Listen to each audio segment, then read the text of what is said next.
우리 주님의 은혜와 그리고 우리 성도님들의 기도 속에 제가 이렇게 인도 이렇게 선교지를 잘 방문하고 왔습니다. 기도해 주신 분들께 다시 한번 감사를 드리고요. 이 시간에는 말씀을 나누기 전에 영상으로 잠깐 제가 다녀온 곳을 보고하도록 그렇게 하겠습니다. 하늘보다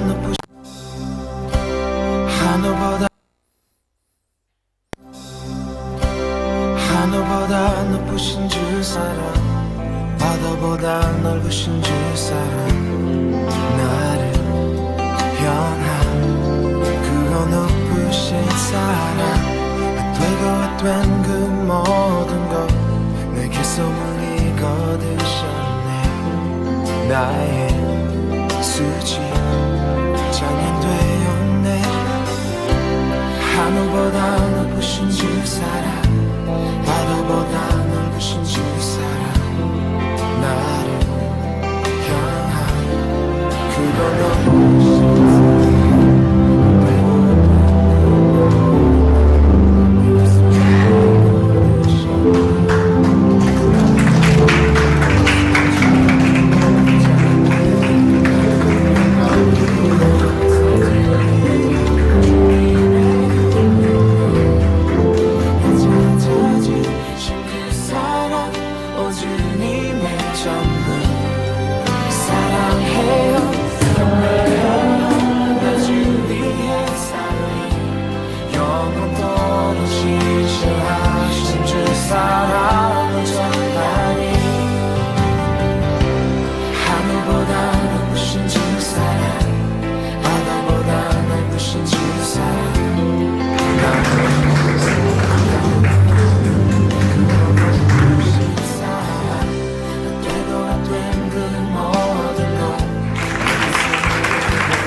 찾아주신 그 사랑, 오 주님 내 전부 사랑해.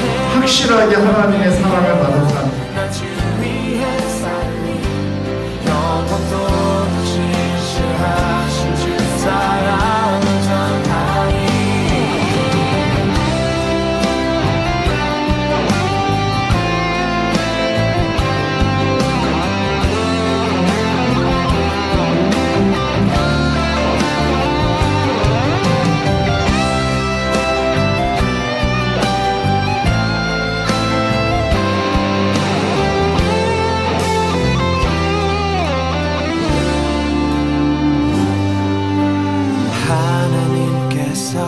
세상을 사랑하사 독생자를 주셨으니 믿는 자는 영생을 얻으리. 하나님께서 세상을 사랑하사 독생자를 주셨으니 믿는 자는 영생을 얻으리. 하나님께서 세상을 사랑하사 독생자를 주셨으니 믿는 자는 영생을 얻으리. 하나님께서 세상을 사랑하사 독생자를 주셨으니 믿는 자는 영생을 얻으리. 하나님께서 세상을 사랑하사 독생자를 주셨으니 믿는 자는 영생을 얻으리. 하나님께서 세상을 사랑하사 독생자를 주셨으니 믿는 자는 영생을 얻으리. 영원히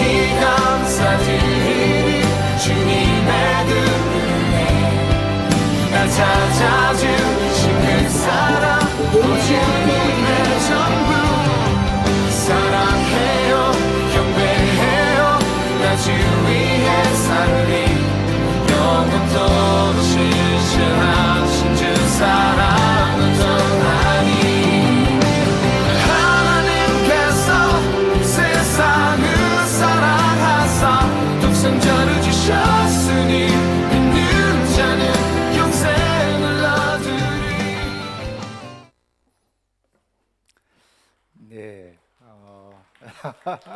뭐 박수 받을 일은 아니고 여러분들의 그 말씀드린 것처럼 또 기도 속에 잘 다녀왔습니다.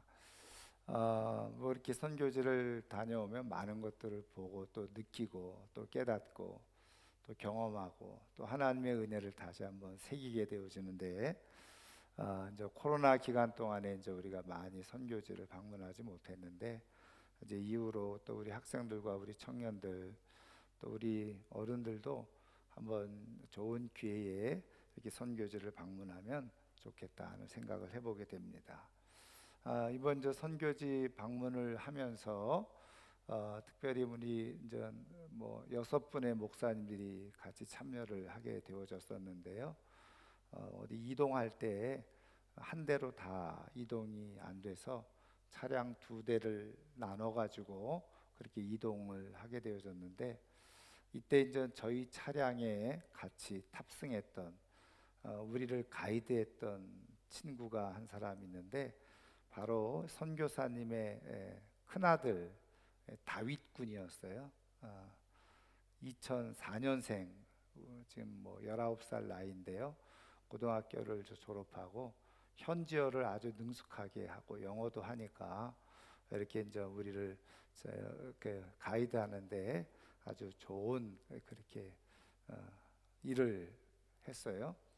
이제 당연히 이제 우리 목사님들과 이제 같이 다니면서 이런저런 얘기를 하게 되어졌는데 19살이다 보니까 그리고 남자잖아요. 그래서 이제 그냥 이것저것 이야기하던 중에 궁금한 게 있잖아요. 여자친구가 있느냐 물었어요. 여자친구 있냐 그랬더니 이 친구가 하는 말이 얼마 전까지 있었는데 헤어졌다 그러더라고요. 그러니까 전 목사님들이 궁금할 거 아니에요. 어떤 여자였는데 왜 헤어졌냐. 그랬더니 자기네 학교 다닐 때 그 학교가 이제 국제 학교였는데 그 학교에서 가장 예쁜 여학생이었다는 거예요. 그래서 모든 남학생들이 사귀고 싶어하는. 그래서 여러 남학생들이 프로포즈를 했지만 다 차였는데 아니 이 여학생이 거꾸로 자기에게 사귀자고 그렇게 얘기를 하더라는 거예요. 그래서 이제 만나게 되어졌는데 그 학교에서 순식간에 자기가 영웅이 된 거죠. 왜냐하면은 제일 예쁜 여학생 남자들이 그렇게 프로포즈를 했었는데 다 거절하고 자기가 선택을 받고 자기와 사귀게 됐으니 자기가 그 학교의 영웅이 됐다는 거예요. 모든 남학생들이 부러워하는 그런 저 사람이 되어졌다는 거죠. 아니 근데 진짜냐? 그랬더니 이제 자기 스마트폰에 찍은 사진을 보여주는 거예요. 그랬더니 진짜 영화 배우처럼 그렇게 예쁘게 생겼더라고요. 고등학생이라고 보이지 않을 만큼 이 성숙한 이 모습을 가지고 있는 좀 당연히 외국인 여학생이었어요. 그래서 야, 근데 왜 헤어졌냐 이렇게 물어보죠. 그랬더니 이제 2가지를 얘기하는데 첫 번째는 부모님의 반대가 있었다. 이유는 뭐냐? 그 여학생이 무슬림이었다는 겁니다. 그러니까는 저 선교사님 네 분이 야, 우리가 그래도 기독교 집안이고 우리가 목사인데 어떻게 무슬림 며느리를 볼 수 있겠냐 그러면서 이렇게 얘기를 했다는 거죠. 그런데 뭐 그거는 별로 전 사실 중요하게 생각하지 않고 자기가 아니 뭐 예수 믿게 하면 되지 이렇게 생각을 했다는 거예요. 그리고 계속 만남을 가졌는데 결정적인 것은 이 여학생이 성격이 안 좋더라는 거죠. 굉장히 이기적이고 자기중심적이고 용납할 줄 모르고 하여튼 그래가지고 트러블이 자주 있었다는 거예요. 그래서 자기가 몇 번 얘기도 하고 이렇게 했지만 고쳐지지 않더라는 거죠. 그래서 결국은 자기가 표현은 차버렸다. 우리 그냥 아유 너랑 만날 필요 없겠다. 그리고 완전 헤어지자고 해서 결국은 완전 헤어지게 되어졌다. 그 얘기를 하는 겁니다. 그러면서 이제 이 다윗이라고 하는 이 친구가 이런 얘기를 하는 거예요. 자기가 그 여학생하고 사귀면서 두 가지를 깨달았는데, 하나는 뭐냐? 여자는 외모가 중요한 게 아니구나. 그런 얘기를 하는 거예요. 19살짜리가. 그래서 목사님들이 다 이야 너 철이 들었구나. 나이가 30, 40, 50이 돼도 여자를 외모로만 보는 남성들이 수다한데, 그래서 철이 들지 못하는 남자들이 많은데, 야 너는 벌써 19살에 그걸 깨달았어? 그래서 제가 그랬어요. 너는 인생의 절반을 성공한 거다. 정말 여자를 외모로만 보지 않고 외모가 전부가 아니라는 것을 깨달았다고 한다면 너는 내 인생에 있어서, 특히 남자에게 있어서 굉장한 성공의 그런 중요한 요소를 너는 안고 시작하는 거다. 그래서 제가 막 칭찬해 줬어요. 그랬더니 또 한 가지 하는 얘기가 뭐냐면, 자기의 지나간 시간 속에서 가장 안타깝고 그리고 후회되는 시간, 쓸데없는 시간을 허비했다는 생각이 들더라는 거예요. 그 여학생을 만났던 시간이 쓸데없는 시간을 허비했다, 이런 생각이 많이 들어서 후회가 된다, 그런 얘기를 하는 거예요. 시간의 중요성을 깨닫고 그것을 얘기하는 거죠. 그래서 야 너는 두 가지, 여자가 외모가 중요하지 않다는 것, 그리고 또 하나 시간의 중요성을 네가 알고 있으니 너는 앞으로 정말 하나님이 도우셔서 좋은 삶을 살아갈 수 있는 그런 사람이 되겠구나. 그러면서 목사님들이 다 칭찬을 하고 또 축복을 하고 그런 시간을 가졌습니다. 여러분, 우리가 인생을 살아가는 데 있어서요, 인생의 중요한 시간 속에서 무엇인가를 내가 발견하고 깨닫고, 그리고 아주 중요한 생각의 전환이 일어난다는 것, 그래서 내 생각이 변화되어지고 삶의 태도와 그리고 삶의 자세가 바뀌어질 수 있다고 하는 것은요, 굉장한 큰 축복이고 그리고 하나님의 은혜인 거예요. 여러분, 나름대로 삶을 소중하고 아름답게 살아가는 사람들을 면면히 가만히 살펴보세요. 그 사람들에게 중요한 특징이 뭐냐면, 삶이 무엇인지를 알게 되어지고 깨닫게 되어지는 중요한 기회, 전환점들이 있더라는 거죠. 그것을 잘 발견하고 깨닫고 자신의 인생의 소중함이 어디에 있는지를 발견하고 그 인생을 살아가는 사람들, 그런 사람들은요 인생을 후회 없이 살아가더라는 거예요. 그런데 인생을 살아도 그런 게 없는 거예요. 발견하는 것도 없고 깨닫는 것도 없고 감동도 없고, 정말 어떤 좋은 쪽으로, 올바른 쪽으로의 생각의 전환, 이런 것이 없이 삶을 살아가는 그런 사람들은요, 대부분 어떻게 해요? 인생을 살아가면서도 재미없이 살아가고, 그리고 의미 없이 살아가고 난 다음에 자신의 인생을 후회만 남기는 그런 인생이 되어진다는 거죠. 저는 오늘 이 아침에 나온 우리 사랑하는 모든 성도님들이 정말 우리의 인생에 하나님께서 주신 이 소중하고 아름다운 인생을 하나님의 뜻 가운데 그 뜻을, 의미를 잘 발견하고 깨달아서 허무하게 인생을 허비하며 살아가는 사람이 아니라 정말 소중하고 가치 있고 아름답게 살아갈 수 있는 하나님의 사람들 되기를 주님의 이름으로 축원합니다. 여러분, 그렇다고 한다면 어떻게 살아가는 것이 우리의 인생을 소중하고 아름답게 살아가는지, 여러분, 하나님은 우리를 하나님의 사람들로 부르시고 세우셨을 때에 우리로 하여금 인생을 소중하고 아름답게 살아가기를 원하시는 것, 그것이 하나님 아버지의 마음이고 뜻이거든요. 그래서 우리 성경을 통해서 하나님은 그 길을 또 그 방법을 계속해서 가르쳐 주시고 말씀해 주고 계시네요. 저는 오늘 우리에게 주신 말씀을 통해서 하나님께서 우리의 인생을 어떻게 소중하고 의미 있게 살아가게 하시는지 잘 깨닫고 발견함으로 말미암아서 지금까지의 삶보다도 앞으로의 인생에 있어서 더 그 인생을 소중하고 아름답게 살아갈 수 있는 하나님의 사람들 되기를 주님의 이름으로 축원합니다. 오늘 우리가 읽은 말씀 속에서 하나님께서 그것을 우리에게 교훈해 주시고 가르쳐 주고 계시는데요. 자, 오늘 우리가 읽은 이 말씀은요, 우리가 읽으면서 또 어렸을 때부터 신앙생활했던 분들은 노래도 우리가 배운 것처럼 예수님이 말씀하시니 물이 변하여 포도주 됐네. 가나의 혼인잔치에 참석하셨다가 그 잔치에서 포도주가 떨어졌어요. 그것을 예수님의 어머니 마리아가 아시고 예수님에게 그거를 부탁을 하죠. 그랬을 때 예수님께서 그 물을 가지고 그 잔치에 필요로 하는 포도주로 바꾸셨다라고 하는 그 내용이 오늘 우리가 읽은 말씀, 기적의 사건이죠. 그런데 오늘 우리가 읽은 말씀의 11절에 보시면 이렇게 되어져 있어요.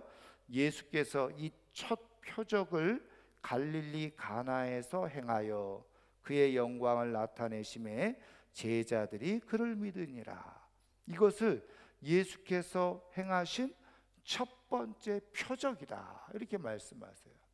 여러분, 우리는 예수님께서 공적인 생애를 살아가시면서 행하셨던 많은 기적의 사건들을 성경을 통해서 우리는 보았잖아요. 알고 있잖아요.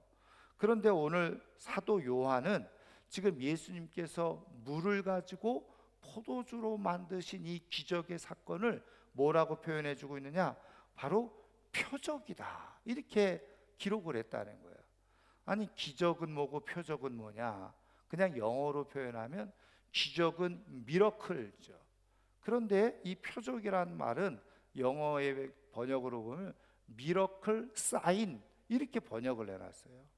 그러니까는 그냥 기적, 놀라운 일, 그것이 아니라 미러클 사인. 그 얘기는 뭐냐면 그 기적을 통해서 무엇인가 의미하는 바가 있다. 그래서 그 기적의 의미를 더 강조해 준 말이 바로 이 표적이라는 거예요. 그래서 기적을 통해서 무엇인가 하나님께서 나타내시고 표시해 주시고 보여주시려고 하는, 뜻하시는 사건, 그것을 바로 미러클 사인, 표적이다. 그래서 여러분, 우리가 마태복음, 마가복음, 누가복음에는요 수많은 예수님이 행하신 기적들을 기록해 놓으셨잖아요.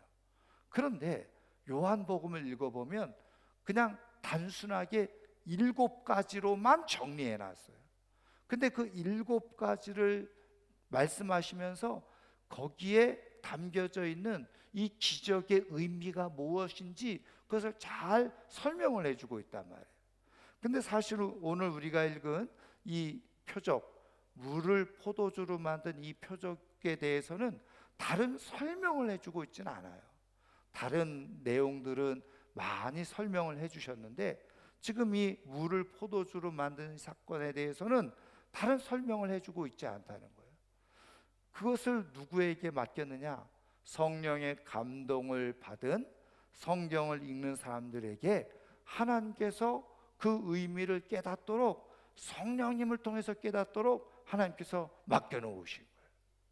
그러면 하나님께서 지금 예수님께서 물을 가지고 포도주로 바꾸신 이 귀한 사건을 통해서 도대체 하나님은 무엇을 말씀하시려고 하시느냐는 거죠.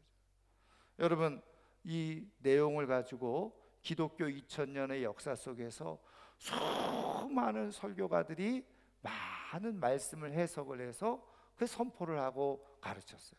저도 이 말씀을 가지고 몇 번 설교를 하기도 했습니다. 여기에서 중요한 것 중에 하나가 뭐냐? 물을 포도주로 만드셨다. 여러분, 이거는요 우리가 생각할 때 과학적으로 합리적으로 생각하면 이거는 있을 수 없는 일이죠. 왜냐하면 우리가 잘 아는 것처럼 이 분자 구조, 물과 이 포도주는 이미 분자 구조가 완전히 다른 거거든요. 그래서 예전에는 이 물을 포도주로 만드신 이 사건이 뭐냐? 화학적 변화. 그러니까 예수님은 어떤 분이시냐? 완전히 분자 구조가 다른, 화학 구조가 다른 물질을 완전히 바꾸어 내실 수 있는 분, 그분이 바로 예수님이시다. 화학적 변화에 많은 얘기를 했어요. 그리고 뭐 그 이외에도 많은 성경 해석을 가지고 있죠. 그런데 저는 이 말씀을 보면서 정말 중요한 것을 또 하나님이 말씀해 주고 계시는 것을 깨닫게 되어졌는데, 그것이 뭐냐? 물이 포도주가 되어졌는데 이 물이 도대체 어떤 물이었느냐? 여러분, 오늘 우리가 읽은 말씀을 보시면 6절에 보세요. 거기에 유대인의 정결 예식을 따라 두세 통 드는 돌 항아리 6이 놓였는지라. 그러니까 예수님이 포도주를 만든 이 물은 어떤 물이었느냐? 오늘 말씀 6절에도 나와 있는 것처럼 정결 예식을 따라 돌 항아리, 놓았던 돌 항아리, 거기에 있었던 물이라는 거죠. 근데 여러분, 이 정결 예식을 따라 두었던 돌 항아리가 뭘까요? 여러분, 유대인들은 그 집에 들어갈 때 외출했다 들어오면 반드시 해야 될 것이 뭐냐? 뭘까요? 손을 씻고 발을 씻는 일이었어요. 그래서 여기서 정결 예식을 따라, 이 얘기는 뭐냐면 그 손발을 씻는 물을 담아두는 돌 항아리를 말하는 거예요. 그런데 여러분 한번 생각을 해보세요. 지금 이 돌 항아리에 들려져 있는 물은 정결 예식을 위한 물이니 뭐 깨끗한 물, 좋은 물이겠지, 이렇게 우리는 쉽게 생각하겠지만, 그러나 뭐 그렇게 좋은 물이 아닐 수가 있는 거예요. 여러분, 우리가 흔히 말하는 대로 요즘 수돗물 집에서 먹는 분 있어요? 수돗물 먹는 분 거의 없을걸요, 아마. 그럼 수돗물이 못 먹을 물입니까? 아니잖아요. 수돗물 우리가 먹을 수 있는 물이에요. 근데 수돗물을 지금 먹고 있지 않아요. 왜 그럴까요? 조금 조심스러운 거예요. 그래서 우리는 다 생수 혹은 정수기를 설치하고 생수를 사서 먹는 물, 음식하는 물은 다 그걸로 써요. 그럼 수돗물은 어디에 씁니까? 빨래하는 데 쓰고, 우리 세수하는 데 쓰고, 몸 씻는 데 쓰고, 뭐 이렇게 쓰고 있잖아요. 물론 또 수돗물을 뭐 정수해서 먹기도 하죠. 근데 수돗물을 직접 먹지는 않아요. 그 왜 그럴까요? 사람들의 인식 속에 수돗물을 직접 먹게 되어졌을 때 뭔가 불편할 수 있는 생각이 드는 거죠. 여러분, 여기서 정결 예식을 위해서 그 밖에 입구에다 두었던 돌 항아리의 물, 그 물은 그렇게 썩 좋은 물은 아닐 수가 있는 거예요. 그런데 이 물을 가지고 예수님께서 어떻게 해요? 사람들이 마실 수 있는 포도주로 만드셨다는 거예요. 여러분, 그것은 무엇을 의미하느냐? 굉장한 질적인 변화가 일어났다는 것을 말씀하고 있는 거예요. 사람들이 마실 수 없는 물을 가지고, 마시고 싶지 않은 물을 가지고 사람들이 필요로 하는, 잔치에서 필요로 하는, 사람들이 음용할 수 있고 마시고 정말 행복해하고 기뻐하고 좋아할 포도주로 바꾸셨다. 여러분, 여기에서 예수님을 통해서 행하신 이 기적의 사건을 통해서 하나님이 말씀하시려고 하는 것이 무엇이냐? 우리의 인생도 그와 같다는 거예요. 우리가 물과 같은 인생이 있을 수 있는데, 물과 같은 인생, 물론 불필요하다는 건 아닙니다. 당연히 집에 들어올 때 손발을 씻고 밥 먹을 때 손 씻는 물 필요하죠. 그런데 지금 이 가나의 혼인잔치에서 진짜 중요한, 모든 사람들에게 꼭 필요한 음료가 포도주였는데 그게 떨어진 거예요. 그런데 그것을 위해서 어떻게 해요? 물을 가지고 포도주를 만드셨다는 거예요. 다시 말하면 용도의 변화가 일어났고 질적 변화가 일어났고 가치의 변화가 일어났다는 거예요. 그래서 하나님께서는 이 사건을 통해서 우리에게 교훈하시고 말씀해 주시려고 하는 중요한 것은 뭐냐? 예수 그리스도를 통해서, 하나님의 능력을 통해서 물과 같은 인생이 그 시대 속에서, 그 상황 속에서 꼭 요긴하고 필요한 존재로 바꿔질 수 있다는 것을 지금 말씀해 주고 계시다는 거예요. 여러분, 우리 하나님의 뜻과 목적은 어디에 있느냐?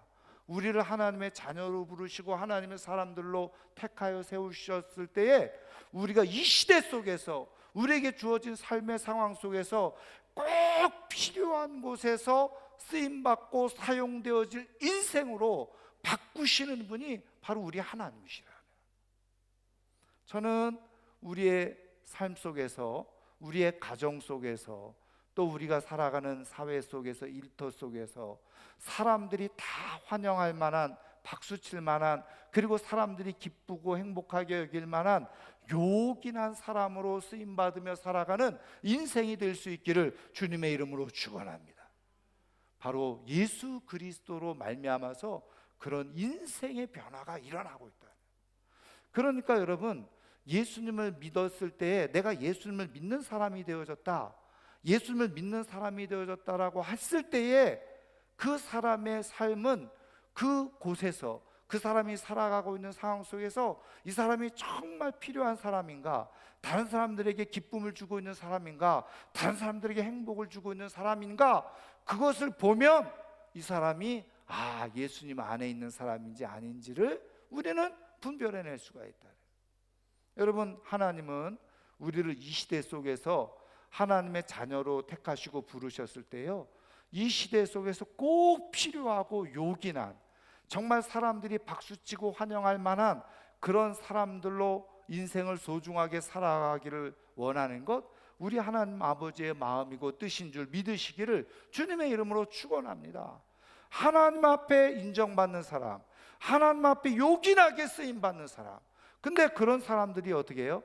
인생을 소중하게 여기고 살아가고, 그리고 자기의 인생의 의미를 찾아서 인생을 살아가는데 그 인생이 후회 없는 인생이 되더라는 거예요. 뭐 부자냐 아니냐, 좋은 집에 사느냐 안 사느냐, 직업이 좋으냐 안 좋으냐, 이런 걸 다 떠나서 내게 주어진 목적을 따라, 하나님이 나를 부르신 의미를 따라 내가 그곳에서 다른 사람을 행복하게 하고 있느냐, 내가 다른 사람에게 기쁨이 되고 있느냐, 내가 다른 사람에게 만족을 주면서 내 인생을 살아가고 있느냐. 여러분, 우리 하나님은 우리의 인생이 그런 인생이 되기를 원하시는, 하나님을 만나고 예수님을 만나게 되어질 때에 우리는 물과 같은 인생에서 포도주와 같은 인생, 꼭 요긴한 인생, 필요한 인생, 가치가 변화되어지는 인생, 하나님의 자녀로서 신분이 바뀌어지는 인생, 그래서 삶을 소중하게 의미 있게 많은 사람들이 환영하는 속에서 살아가는 역사가 일어나게 되는 줄 믿습니다. 저는 오늘 이 아침에 나온 우리 사랑하는 성도님들이 내 인생 속에서 우리 하나님께서 만져주시는 그런 놀라운 은혜 속에서 물과 같은 인생, 그것이 꼭 필요하고 요긴한 대로 쓰여지는, 사람들에게 기쁨과 행복을 줄 수 있는 포도주 인생으로 바뀌어지는 역사가 일어날 수 있기를 주님의 이름으로 축원합니다. 그런데 중요한 것은 어떻게 그런 인생이 되느냐는 거죠. 여러분, 내가 이제부터는 우리 가족들에게 행복이 돼야지, 내가 우리 직장에서 내가 기쁨이 돼야지. 여러분, 이런다 그래서 쉽게 되면은 그렇게 안 살 사람 누가 있겠습니까? 여러분, 그게 우리의 마음대로 되지 않는 거예요. 더 나아가서 더 중요한, 내가 하나님께 기쁨이 되는 삶이 돼야지 마음 먹어도 그게 쉽게 되어지지 않는다는 거예요. 그러면 어떻게 그것이 가능하냐? 오늘 말씀에 그 답을 주고 계시다는 거예요. 여러분, 다시 말씀을 보시면 오늘 말씀의 이 물은 어떤 물이었다고요? 바로 이 정결 예식을 위해서, 그래서 더러운 손과 발을 씻고 그리고 밥 먹을 때 반드시 씻어야 되는 물, 그래서 이 물을 왜 쓰느냐? 이것이 하나님의 말씀에 입각해서 하나님 앞에서 어떻게 해요? 거룩한 모습을 상징적으로 보여주는 거예요.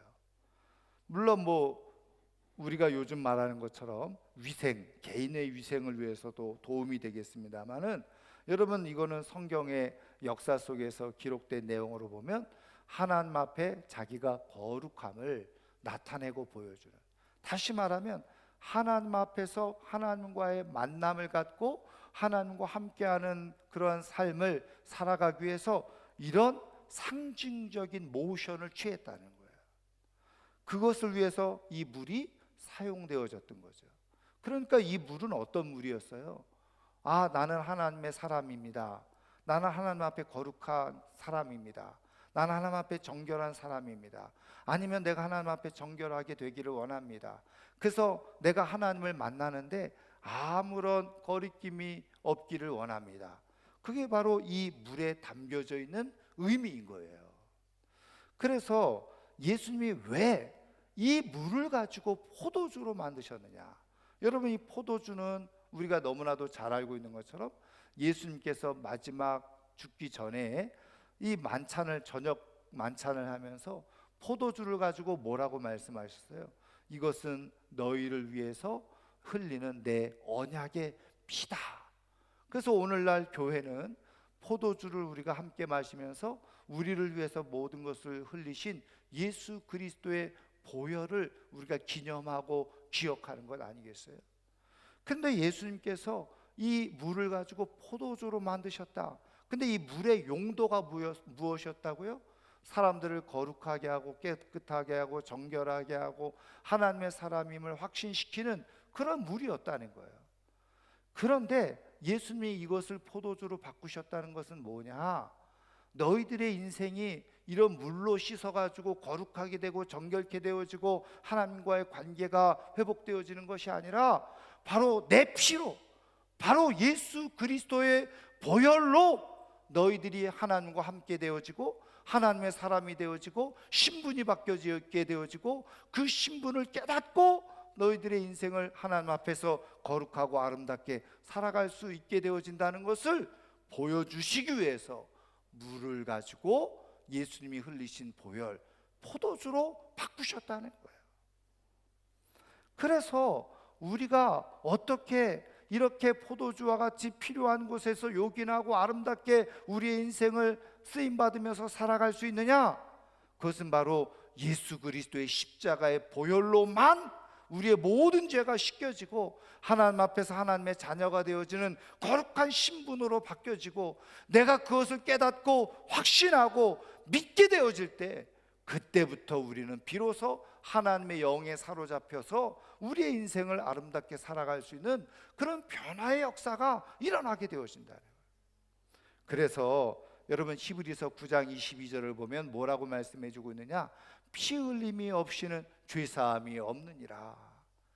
예수 그리스도의 보혈로 우리의 과거의 옛사람, 다 썩어져 갈 사람, 잘못된 생각을 가지고 살아갔던 것, 그런 것들이 다 어떻게 해요? 제거되어지고 그리고 지워지고 우리는 성령으로 예수 그리스도의 보혈로 새 사람이 되어지고 거듭나서 이제 하나님의 자녀가 되어졌으니 생각이 바뀌어지게 되어지고 삶을 살아가는 의미가 바뀌어지게 되고 내가 무엇을 위해서 살아가야 될지를 바르게 깨닫게 되어지고, 그래서 우리의 인생을 하나님 뜻 안에서 후회 없는 가치 있는 인생으로 살아가는 역사가 일어나게 되어진다.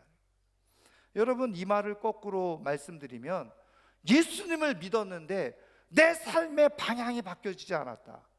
내가 예수님을 믿고 교회를 다니는데 내 삶을 어떻게 살아야 될지 난 모르고 있다. 예수 그리스도의 보혈로 거듭나지 않은 거예요. 진짜 예수 그리스도의 보혈로 내가 거듭나고 나는 예수님으로 말미암아서 새 생명을 얻었고 나는 예수님으로 말미암아서 나는 이제 하나님의 자녀가 되어지는 새로운 사람이 되었습니다 라는 것이 성령 안에서 믿어지고 깨달아지고 확신되어진 사람들은 변화가 일어나기 시작한다는 거예요. 그래서 마치 물과 같은 인생이 포도주, 내 인생의 지금 이 시간 이 상황 속에서 나는 이러한 삶을 살아야지, 변화가 일어나는 것이 지극히 당연하고 정상적이에요. 여러분, 우리의 가슴에 손을 얹고 우리가 한번 생각해 볼 필요가 있어요. 나는 예수 믿고 내 인생의 방향이 어떻게 바뀌어졌는가? 나는 지금 무엇을 위해서 삶을 살아가고 있는가? 제가 어느 신문에 글을 보았는데요. 어느 목사님이 쓰신 글인데, 자기가 기도를 배우게 되어졌는데 그것을 누구를 통해서 배우게 되어졌느냐?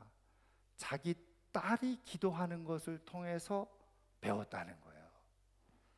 어느 날 자기가 딸을 위해서 기도해 주려고 그 딸의 방으로 들어가려고 하는데 딸이 침대 밑에서 무릎을 꿇고 기도를 하고 있더라는 거죠. 그래서 어린 딸이 도대체 무슨 기도를 하나 하고 귀를 기울이고 듣고 있었는데, 딸이 자기가 하고 싶은 거, 원하는 것, 하나님 이거 해주세요, 저거 해주세요, 그러면서 기도를 하더라는 거예요. 그러더니 기도를 쭉 하더니 마지막에 잠깐 기도를 멈추더라는 거죠. 그리고서 마지막에 이렇게 기도를 드리더라는 거예요. 하나님, 그런데 제가 하나님을 위해서 무엇을 하면 될까요? 이렇게 기도를 하더라. 처음에는 하나님 이것 주세요, 저것 주세요, 이렇게 해주세요, 저렇게 해주세요 하다가 나중에는 가만히 있다가 마지막 한마디 기도, 하나님, 내가 하나님을 위해서 무엇을 해드려야 될까요? 이렇게 기도를 하는데 그 마지막 기도가 이 목사님의 가슴을 울린 거예요. 어린아이도 저렇게 기도할 줄 알거든. 아, 진짜 기도, 성령님을 통해서 갖는 기도가 바로 저거구나. 그래서 어린아이를 통해서 하나님께서 자기에게 말씀해 주시는 그 기도가 무엇인지를 배울 수 있었다. 여러분, 성령으로 그리고 예수 그리스도의 십자가의 보혈로 내가 거듭나고 새 사람이 되어졌고 예수 그리스도로 내가 새 인생이 되어졌다라고 생각하는 사람은요, 생각이 바뀌어지게 돼요. 왜냐하면 하나님의 영이, 성령이, 거듭나게 하신 성령이 그것을 바꿔놓기 때문에. 그래서 전에는 이것 주세요, 저것 주세요 하면서 자기중심적으로 삶을 살았다고 한다면, 정말 예수 그리스도로 거듭나고 그리고 보혈의 은혜를 깊이 깨닫고 예수 그리스도의 보혈로 자기가 다 용서를 받고 새로운 삶을 살게 되어졌다는 것을 깊이 깨우치고 깨닫는 사람은 어떻게 되어지느냐? 내가 주님을 위해서, 주님이 원하시는 삶이 무엇인지 그것을 위해서 삶을 살아가게 되어진다는 거예요. 여러분, 이러한 삶을 살았던 사람이 누구죠? 성경에서 사도 바울이잖아요. 여러분, 우리가 너무나도 잘 알고 있는 것처럼 사도 바울은 고린도전서 15장 8절 이하에 보면 자기 스스로를 만삭되지 못한 자, 그리고 사도라고 칭하기도 부끄러운 자, 그리고 디모데서를 읽어보면 자기는 죄인 중에 괴수, 자기를 그렇게 표현했어요.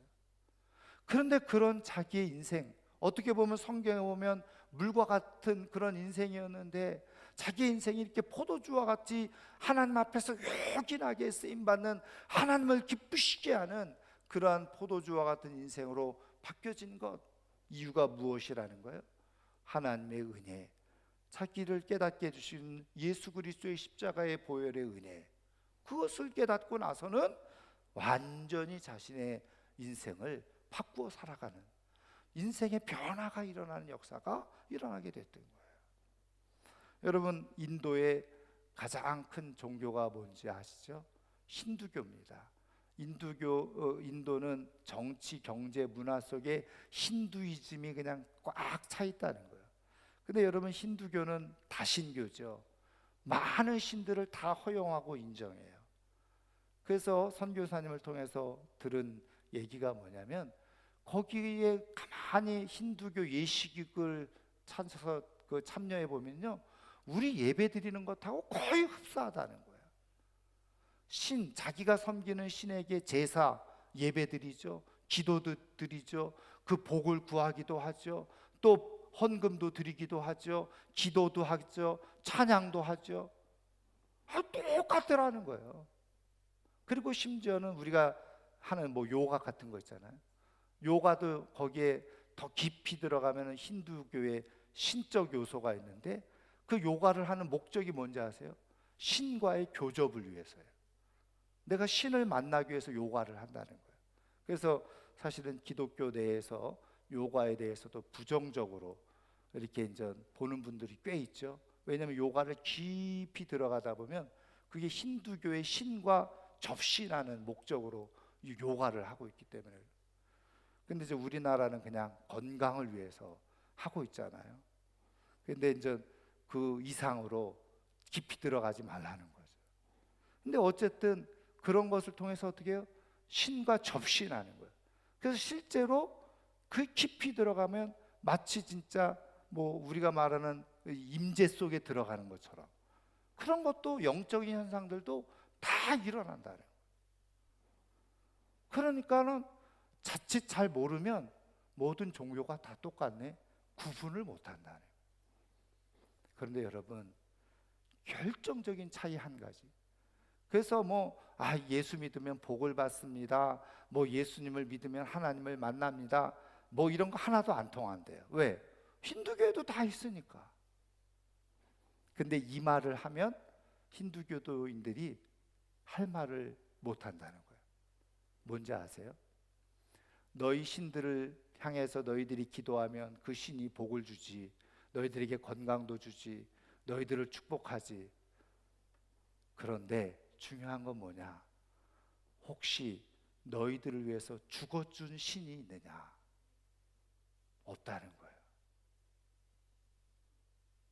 복도 주고 돈도 주고 건강도 주는 그런 신은 있다고 할 수 있을지 모르겠지만 너희를 위해서 피 흘려 죽은 신은 있느냐? 그렇게 물어보면 아무도 대답을 못한다. 여러분, 예수 그리스도의 십자가의 보혈, 우리를 위해서 생명을 주신 상징인 것이에요. 여러분, 그것을 내가 내 영혼 속에 깊이 깨달을 수 있는 사람만이 삶의 변화가 일어날 수가 있는, 포도주와 같은 인생으로 살아가는 역사가 일어나게 되어지는 거예요. 오직 예수 그리스도만이, 하나님의 아들이신 예수 그리스도만이 우리를 위해서 십자가에서 피를 흘려서 죽어주신 유일하신 하나님, 그것을 우리가 제대로 발견하고 깨달을 때 우리는 비로소 삶을 정말 가치 있게 포도주와 같은 인생으로 살아가는 역사가 일어날 수가 있는 거예요. 저는 여러분, 이 세상 종교를 다 뒤지고 철학을 다 뒤져도 나를 위해서 피를 흘려 죽으신 분은 예수 그리스도밖에 없어요. 그래서 우리는 예수 그리스도를 믿는 거죠. 그리고 그 예수 그리스도의 말씀을 통해서 우리의 삶의 가치가 어디에 있는지 우리를 발견하고 예수를 믿는 삶으로 살아가게 되어지는 거예요. 여러분, 이 비밀을 깨닫는 사람이요, 복된 삶을 살아가는 역사가 있는 줄 믿으시기를 주님의 이름으로 축원합니다. 이제 말씀을 마치려고 하는데요, 아까 동영상 영상을 잠깐 보셨지만 거기 신학교를 졸업하는 학생 중에 이 억셔이라고 하는 30살 된 신학생이 있어요. 제가 이제 이렇게 졸업을 이제 준비하면서 이제 선교사님하고 얘기를 하는데, 이제 여기 영상에서 본 것처럼 제가 부산 국제 선교회 대표로 이렇게 참여를 했고, 또 아가페 선교회라고 하는 곳에서도 참여를 했고, 그래서 이제 졸업생 중에 성적이 우수한 사람 부산 국제 선교회장상.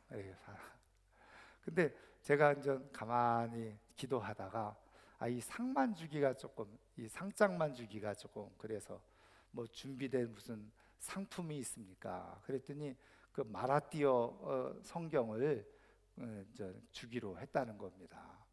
그래서 그것밖에 없냐 했더니 그것밖에 없다고 그러더라고요. 왜 재정이 없고 돈이 없으니까. 그런데 제 마음속에 그래도 이 좋은 시간에 우리 광진교회 이름으로 뭔가 좀 선물을 해주고 싶은 마음이 이제 생겼어요. 그래서 선교사님에게 우리 광진교회 성도님들이 드린 이 헌금을 가지고 정말 이 학생 중에 꼭 이제 장학금처럼 주고 싶다. 어떤 분이 좋겠냐. 그랬더니 목사님 정말 꼭 주고 싶으면 이 학생을 주세요. 그러면서 말씀드린 이 억셔이라고 하는 30살 된 졸업생 신학생 전사님 얘기하는 거예요. 그래서 왜 그러냐 했더니 3주 전에 결혼을 했다는 거예요. 그런데 둘 다 고아 출신, 그리고 그 슬럼가에서 쓰레기 더미에서 자랐다는 거예요. 그리고 이제 그들이 여러분 아시지만 인도에는 지금도 신분 사회잖아요. 네 계급이 있는데 맨 하층 계급, 불가촉 천민이라고 하는. 그래서 그게요 주민등록증에 다 표시가 돼요. 그래서 여러 가지 하는 일에 제약을 받는. 그런데 그래서 쓰레기 더미에서 태어나서 버려져서 그 속에서 살아갈 수밖에 없었던 인생. 그런데 예수님을 만나게, 복음을 듣고 예수님을 만나게 되어져요.